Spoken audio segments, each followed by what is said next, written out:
Good morning, শুভ সকাল সবাইকে। শীতের ঠান্ডা বুঝতেই পারছো, করলে ধোঁয়া বেরোচ্ছে, জানি না বোঝা যাচ্ছে নাকি ভিডিওতে। তো এখন সকাল 7টা বাজে, এখন ক্রিকেট খেলতে যাবো, দারুণ মজা হবে। যখন ভিডিওটা দেখা শুরু করেছো, ভিডিওটা শেষ অবধি দেখো। চলা যাতা হুঁ, আমার মুখে এখন রোদ্দুর পড়ছে, দেখে মনে হচ্ছে সেই কিছু কিছু মেয়েরা ছাড়ে না সানকিস্ট, মানে সান আমাকে চুমু দিয়ে দিয়েছে, সেরকম টাইপের মনে হচ্ছে।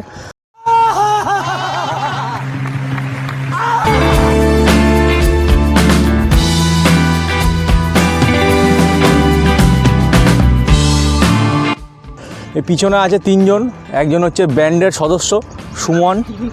কি জানো ব্যান্ডের নাম? দহন তো? হ্যাঁ হ্যাঁ, দহন।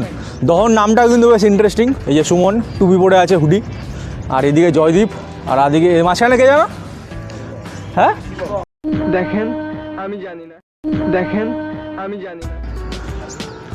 পরিবেশটা দেখো, ও লাভলি, চারিদিকে গাছগাছালি। এই জায়গাটা জাস্ট দেখো, এখনও দূরে মনে হচ্ছে কুয়াশা বোঝা যাচ্ছে, ফাঁকা জায়গা, চারিদিকে গাছ আর গাছ। যেখানে গাছ পাওয়া যায় না, অক্সিজেন পাওয়া যায় না, সেখানে চারিদিকে গাছ আর গাছ। ও লাভলি। 2025-এর প্রথম ব্লগ, মাই ফার্স্ট ব্লগ। হে হে, উইকেটটা কিন্তু ভাই দারুণ আছে। এই উইকেটটা যদি টাকা তোর বাড়ি রেখে দিস, আমার বাড়িতে উইকেটটাই তো, উইকেটটা রাখবি, ব্যাট ফ্যাট যা কিছু। আজকে একটা নতুন সাইডে খেলছি আমরা ক্রিকেট। এখানে আছে সুব্রত, যে হচ্ছে কি লেগ স্পিনার, তো লেগ স্পিনার। আর এ কি দহন ব্যান্ডের গিটারিস্ট। আজকে কিভাবে বল করবি? ড্রামার। হ্যাঁ, কি কি বলছিস তুই? বল করবি ভালো নাকি ব্যাটিং? যা খুশি করলেই হবে, যা খুশি করবে। আর এখানে তো এই দুজন হচ্ছে পার্টনার, মানে দুজন মিলিয়ে একজন, ঠিক আছে? We just come here to enjoy the game.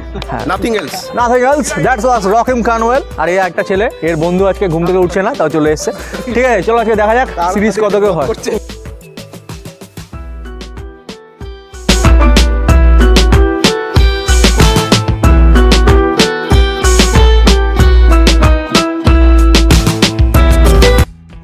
আজকে সকালবেলা উঠে ঘুম থেকে এখন গান করতে ইচ্ছা করছে। পরি তুমি রূপের সুন্দরী, আহামরি সুন্দরী, তো হাই তুমি রাগ করো না। হ্যাঁ, এই গানটা করতে ইচ্ছা করছে। সকালবেলা উঠে মাঝে মাঝে গান করতে ইচ্ছা করে। তো আজকে তোমাদের ঘুম থেকে উঠে কোন গানটা করতে ইচ্ছা করছে অবশ্যই কমেন্ট করে বলো।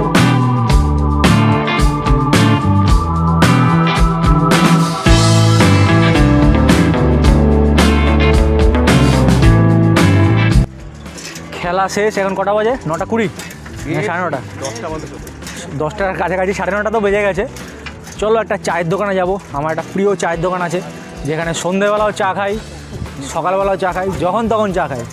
চায়ের নেশা, ভয়ঙ্কর নেশা। চায়ের নেশা কিরকম? ভয়ঙ্কর নেশা। একদম একদম। তুই কি চা খাস? আদা চা, লঙ্কা চা, নাকি মশলা চা খাই। বেশি চা কোনটা খাস তুই? নর্মাল চা, দুধ চা। দুধ চা, মাঝে মাঝে একটু কালো চা খাই। কালো চা। কালো চা মানে লিকার চা যেটা বলে। আদা দিয়ে খেতে পছন্দ করি শীতকালে, নাকি এমনি?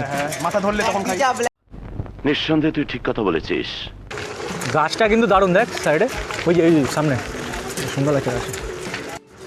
সকালবেলা যখন আসছিলাম সানকিস্ট ওরকম লাগছিল, এখন সানটা একটুখানি একটু জোরে হয়েছে। বাট শীতকালে এরকম কী বলবো, হালকা হালকা গরম, সূর্যের আলো, ভালোই লাগে, তাই না? সূর্যের আলো পড়লে ভালোই লাগে। হ্যাঁ, লোকে তো সান নিয়ে নেয় না, কী বলে সানবাদ বা কী বলে ওটাকে, না সান হিট। অস্ট্রেলিয়াতে কী করে জানো লোকগুলো শুয়ে থাকে? হ্যাঁ, সানবাদ।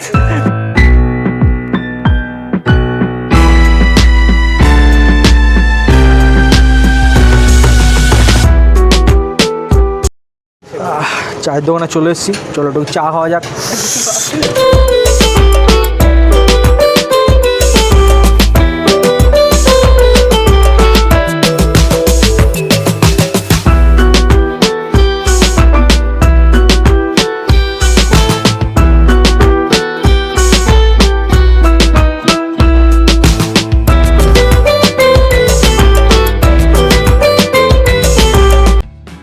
বাড়ি ফেরার পথে দেখতেই পাচ্ছ সুন্দর একটা দৃশ্য।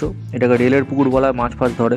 আর এটা হচ্ছে ছট পুকুর, এখানে ছট পুজো হয় বিশাল বড় করে, কাঁচরাপাড়া স্টেশনের কাছেই, যেখানে আমি থাকি, এই জায়গাটা।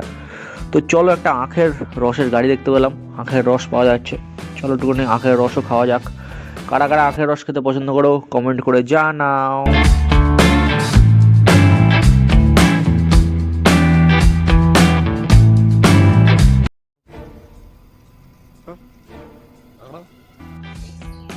দেখতেই পেলে ঠান্ডা ঠান্ডা আখের রস খেলাম আর চা খেলাম, তো শরীরটা একদম ফ্রেশ হয়ে গেল।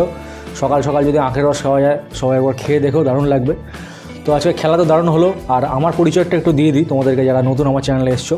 তো আমি বাংলা সিরিয়ালে অভিনেতা হিসেবে কাজ করি, বেশ কিছু সিরিয়ালে কাজ করেছি এবং রিসেন্ট লাস্ট যেই দুটো সিরিয়ালে কাজ করলাম, একটা রোশনাই স্টার জলসা যেটা হয়, আর মিঠি জোড়া। তো দুটো সিরিয়ালেরই এপিসোড নাম্বার আমি বলে দেবো, তোমরা ওই এপিসোড নাম্বারটা গিয়ে জি বাংলা হলে জি5 অনলাইন ওটিটি প্ল্যাটফর্ম, আর স্টারের তো কী বলো হটস্টার, হ্যাঁ হটস্টার আছে, তো হটস্টারে দেখতে পারবে। রোশনাইয়ের টেলিকাস্ট হয়ে গেছে, ডেটটা বলে দেবো, তোমরা দেখে নিও। আর মিঠি জোড়াটাও হবে, মানে আমি এখন শ্যুট করছি, আজকে 19 তারিখ, এখন টেলিকাস্ট হয়নি, সোমবার বা মঙ্গলবার হতে পারে। তো যাই হোক, ওটাও বলে দেবো যখন ভিডিওটা ছাড়বো, কমেন্টে লিখে দেবো। তো তোমরা অবশ্যই কমেন্ট করো যে কোন এপিসোডে আছো, তো আমি এপিসোডের নাম্বারটা বলে দেবো বা ডেটটা বলে দেবো, দেখে নিও তোমরা। তো আমি কিন্তু বহুত বই পড়ার নেশা ধরে গেছে আমার, বই। আমার হাতে যে বইটা, সেই বইটার নাম হচ্ছে রবীন্দ্রনাথের পরলোক চর্চা। এই বইটার বিষয় হচ্ছে রবীন্দ্রনাথ প্ল্যানচেট করতো, আরও অনেক রহস্য আছে পরলোক চর্চা নিয়ে।